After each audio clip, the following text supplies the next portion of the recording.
be able to shoot pull-ups and that balance. And so she just shared some point guard things with her. And when we were done, Danielle was, I mean, you know Danielle, her smile was so big. She turned and she was like, she was so excited that she just had what she felt like was like a passing of the baton. Yeah. Like it was like her first meeting. It was like she was just giddy about it because, the media members have made such a big deal out of this half-court meeting that we have. And so Danielle had heard about him. And so she really felt like she made it. And then, whatever, I think was at the second quarter, of that game, she goes down. And, interesting thing, but when she goes down, I didn't know how bad it was. I didn't have the benefit of the video. I did hear her reaction. I knew she was hurt badly. But I also know she'd been struggling with that ankle. I didn't know, if it was a situation where maybe it felt bad, but she would be okay. If Danielle didn't shoot the free throw, because they called a foul, if she didn't shoot the free throw, then she's done for the game. Mm-hmm. You can't put her back in.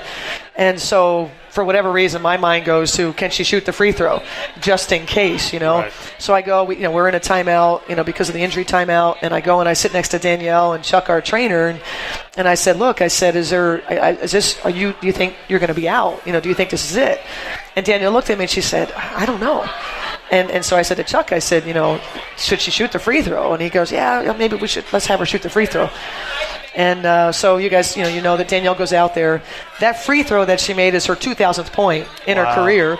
And then she goes on and has surgery a couple of days later. Wow. So there was no chance that she could return to the game. But just the fact that she had this in her mind that, maybe I can. I know that she wanted to, but... just really unfortunate. It was something I think that was giving us momentum. It was something I felt like we needed. I saw Simone getting easier opportunities. I saw Maya getting easy opportunities. I saw our defense kind of take a step. And that came to a screeching halt. Yeah. Bad luck to have your injuries at one position. To have Lindsay, I don't need to tell her, do I? I think she knows. I want to welcome up Neil Olstad. He runs the Lynx Dynasty Podcast, covers the Lynx also. And, Neil. Yeah, please. Yeah. It's fun to have Neil involved with all of this as well. And again, I think these are two great companion pieces, the Cheryl Reeve Show and the Lynx Dynasty Podcast, two different sides of the coin. As I say with all my guests, if you have a question for Cheryl, fire away. Neil's always asking me questions. I got lots of questions. I get to ask him questions. Yeah. Well, we can do that too. Okay. Sometimes Cheryl asks me questions, but most of the time I'm asking her questions. As credentialed media, that's what we do. But I guess I wanted to piggyback off what one of the last questions was, sort of regarding Liz Cambage and her statements today. And to me, the WNBA needs to keep these players stateside. I know Liz is Australian, so she's not from here, but it'd be great if these stars of our league didn't have to go overseas. If this was the top league in the world and they could stay here and this was their main league. But I guess I'll leave it up to you to answer the question of sort of what is the league-wide issue that you're most interested in seeing changed?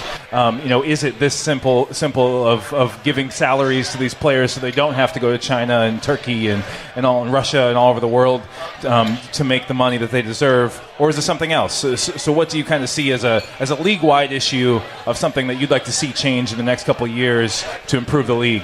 Well, and I think that it's not that simple. I think that the players, when you say the money that they deserve, I think the difference between the WNBA and, say, basketball in Europe, in China, Australia probably not as much, but I think Europe and China, where does the money come from? The business model that is the WNBA is truly about revenues and expenses and the ability to, either lose minimally or profit. It's a different situation. It's a different animal in Europe. Over there, you have owners that it's more about, maybe a club that has 8 or 10 sports. It's more pride. There was a time in Russia, it was about the Russian mafia, dirty money, and that's just crazy amounts of money.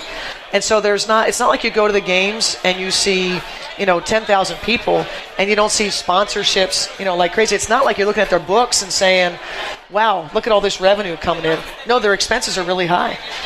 So the business model, they're different, and maybe their reasons for existence are different. I think that every WNBA team, and I probably could speak for Lisa Borders, there's not a person affiliated with women's sports that doesn't want to see women paid more so they don't have to do these sorts of things. But it's not that simple. We need so much more than just say, your interest, Jim's interest, Shelly's interest, the Freehouse interest. We need so much more than that. We need a bigger TV deal. ESPN, as good as it was when ESPN took us on, as a sports league, when you have a TV deal, then you've made it. In that they're giving you millions of dollars. Now, we're not on as much as we'd like to be. We think we need to be on more to increase the exposure, to get sponsors more interested, just to create the overall interest. We already know how media drives that. If you can see it on TV, if you're hearing about it, we're seeing that now. The overall interest in our game is really rising quickly, despite kind of a near media blackout with just 4% of coverage. And so we need more there. Overall, Lisa Borders would love to pay every single player. Right now the salary cap's about $975,000. That's less than a minimum NBA player, right? And I'm not one to make these comparisons. But the point is, if ESPN is going to give the MLS twice as much, 3 times as much in a TV deal than the WNBA, we have a problem. Because the ratings are nearly the same. They're nearly the same. And so, for me, it takes we have to push forward in saying we have to stop doing this to women. Support and tell us why. When you're subsidizing stadiums, taxpayer dollars, you're giving men subsidies, hand over foot, just giving it to them. And what are we doing for the women? We're not doing the same things, and we're held to a different standard, and so that has to change. How does that change? It's a slow process. We say it's the generational thing. I see more now conversation around this. At the end of the day, the movement is going to come from more TV and more sponsorships. How do you do that? How do you do that? This is a podcast, right? So we talk about, the sales of getting into it. The people that are selling sponsorship, say in our own organization, what is their interest in selling the WNBA to all these Fortune 500 companies that we have here in the Twin Cities? Think about how many Fortune 500 companies we have. How many of those Fortune 500 companies are making the WNBA and the Minnesota Lynx a priority? Not many. Not many. How do we change that? It's decision makers. And I think we have to hold decision makers accountable. So if I know that maybe I'm purchasing something from a company that's not supporting the things I think they should, then we have a decision to make. Do we keep giving them money? Do we keep spending, for them? Or do we say, you know what, no? And that's my thing is, companies have choice. Every company has a choice in how they spend their dollars, but we also have a choice as consumers. And that's, for TV, it's ratings. Do I want to tune in to, maybe somebody who's not giving the support? Until those things change, it is going to be hard for us to pay the players at a level to keep them playing in just this league. Very good. Yes. While Cheryl catches her breath, that was a hell of an answer. Tell me about your. I'm a little bit passionate about that. Yes. Well, no, that's great, and that's what I love. That's what I love. That's what I love about podcasts is we didn't have to go to a hard commercial break. We can sit here and we can talk things through. And that's what I love about this show too, is that it's not just about what's going on with the Lynx this week, but it's about the overall big picture of things. At times. So let's take a break and let's ask Neil a question. Neil, tell us about what your real job is. Yes. Cheryl, thank you so much for allowing me a moment to plug something that's not my podcast. I'm in a band called Cuckoo Kangaroo. You should check it out. It's a kids band, but we play shows for adults too. But if you have children or if you are just a child at heart, go check out our videos online on YouTube, KOO Kangaroo. And that's what I do all the time. So give me a brief little, just a hit of one of your favorites. Sure. So we have a song about farting. It's called Who Farted, and it's about getting to the bottom of who did a fart. So, is there anything poopy pants related? Because that's really big in our house right now. So actually, we have a whole album about potty humor. It's called Gross, And so we have, Oliver's going to enjoy the song "Everybody Poops" that we have, and also, the song "Who Farted." So, we do non-potty humor content as well, so you can check those things out. But check out Cuckoo Kangaroo, come to his show, and come dance with us. I'm excited to bring Oliver. Yes, you got to bring Oliver. I'm sure Cuckoo Kangaroo would also sponsor this podcast, but Lynx Dynasty is very, very proud to sponsor the Cheryl Reeve Show here on Talk North. And it's another podcast. So if you're listening to this show, you know what to do. You know how to get the shows. You know what a podcast is and how you listen. But even if you don't, you can just go to canishoopus.com and stream the show there. It's a storytelling show. It's a little bit different than this. This is kind of a conversation show. So as Jim always says, they're companions, and we like to think of ourselves as that. But check out the podcast. We just put out our second podcast of the summer. It's about the front office and kind of through the lens of new assistant GM Claire Duellis, who is a really fun person, a really interesting person. And what I'm trying to do with the show is just bring a different angle of what the general fan sees about the WNBA. I think the WNBA is super underrated and just a great league, and I just think way more people can get into it. So I'm trying to provide more entry points to getting into the league and different kind of shows. What I'm trying to do. Next up, in just a few weeks, we'll be putting out a show about Rebecca Brunson and her Sweet Gypsy Waffle food truck.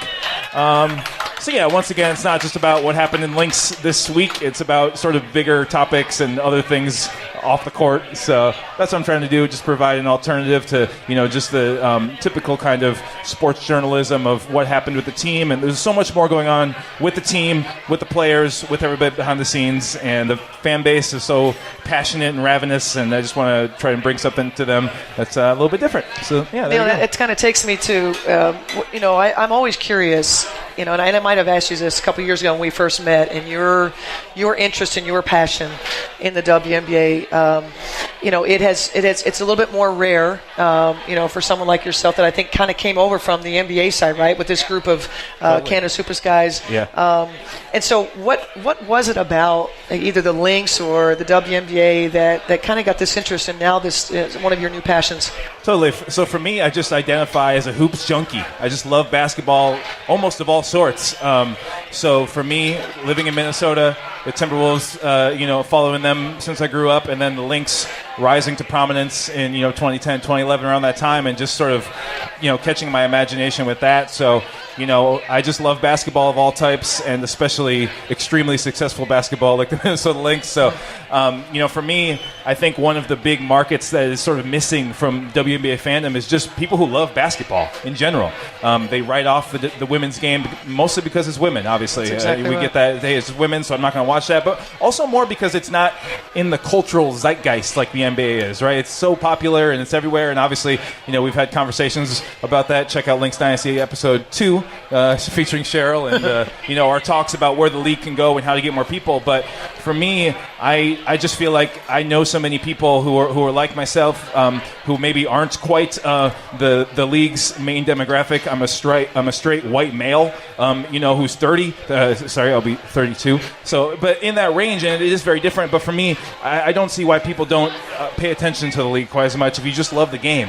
If you love the game of basketball, good basketball is good basketball anywhere you go. So I feel like more people should be able to see that and identify it and be able to look past the fact that they're women and look past the fact that it's not the NBA. You're fond of saying it's both, right? It doesn't have to be one or the other. It can be both. And it's, for me, I just try and live that, and I want to bring that to other people like myself who write it off just because it's women, which is obviously foolish. Neil, is there someone in your life that kind of shaped your thought process as it pertains to that? Is there a woman somewhere that made you appreciate that perspective? For me, it's not. I don't know why, but it's never really been about men and women. It's never really been something that's been in my mind. It's just been about watching great basketball, and I grew up playing the game. I'm a tall individual, and so I was always put on the basketball team, and I love playing. But to me, it's just an extension of life. Is accept others and try and look past gender and skin color and those types of things, and try and enjoy the product for what it is. And so there really was nobody that showed the WNBA to me. I just was inspired by the excellence of the Minnesota Lynx. Well, I hope it's contagious, Neil. We need more of it. Yeah, and we appreciate your support. Totally. Neil, thank you. It's been fun having you involved in the network. Let's keep it rolling. Do you have a final thought because I think we have some questions coming up.